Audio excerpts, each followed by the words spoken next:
Ak je Boh vševedúci a všemocný, prečo musí čakať a plánovať? Deň prvý Boh stvoril svetlo. Takže predtým existoval večne v temnote. Energia, ktorá nie je fyzická. Dokazuje samotnú existenciu Boha a pravdepodobne preto vedci trvajú na tom, že všetká energia je fyzická.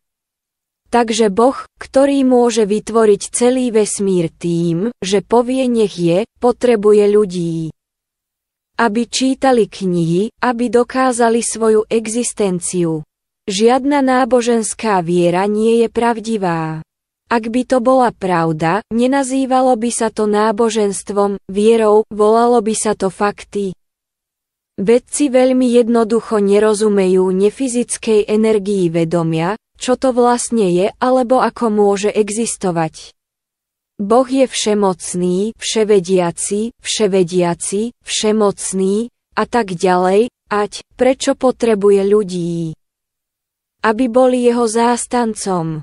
Ateisti sú jednoducho pohania. Neexistujú dva spôsoby. Viete pomenovať Boha, ktorý existoval skôr ako ľudia. Namiesto toho, aby popravil Satana, Boh ho zvrhol. Aby sa s ním každý vysporiadal. Tak dáva najavo svoju lásku. Nie som proti žiadnemu skutočnému Bohu, ak nejaký existuje.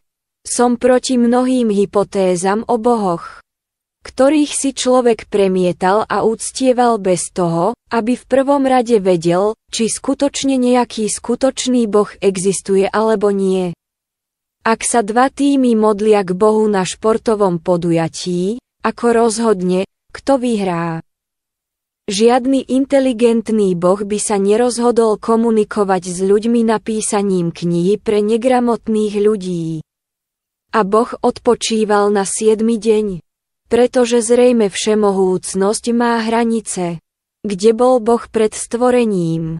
Boh stvoril Adama a Evu so schopnosťou hovoriť. Prečo Boh nestvoril Adama a Evu so schopnosťou poznať dobro a zlo? Prečo sa kresťania boja diabla, ak je Boh všemohúci? Spýtal som sa teda jedného veriaceho, či si myslí, že príbeh o Noémovej arche je pravdivý, a odpoveď bola áno. Pýtal som sa, ako zvieratá prežili bez toho, aby sa navzájom nejedli. Korisť a dravec cestujú spolu. Veriaci povedal, Božia moc ich chránila. Odpovedal som dobre, Boh ich chránil, len si želám, aby ochránil dieťa, ktoré uvarila a zjedla jeho matka a jej priateľ v 2. Kráľov 6:28-29. Prečo Boh chráni zvieratá na arche, ale dovolil, aby dieťa uvarila a zjedla jeho matka? Keď Ježiš nahradil starozákonného Boha a zastavil obetovanie krvi, spustilo to vúdu. Aby uspokojilo svoju túžbu po krvi. Realita je prirodzená a nadprirodzená, konečná a nekonečná, fyzická a metafyzická, videná a neviditeľná, vedecká a filozofická.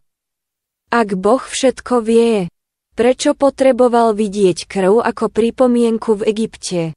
Boh zomrel za moje hriechy, aby som sa narodil ako hriešnik. Keď vám na budúce niekto povie svoje náboženstvo, trvá na tom, že vám povie jeho fyzickú anatómiu, nie mentalitu. Price, kresťanov, prečo sa rodíme ako hriešnici? Len tak pre zaujímavosť, ako by veriaci zdôvodnili.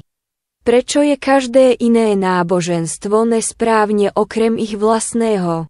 Prečo potrebujete Boha? Tvrdí sa, že Biblia je dielom Božím, drvivá väčšina ľudstva to nedodržiava. Ako mohol Boh urobiť lepšie? Keď ľudia prestanú uctievať akéhokoľvek Boha, ten Boh jednoducho prejde a zmizne zo scény, prestane existovať. Boh zomrel za moje hriechy, aby som sa narodil ako hriešnik.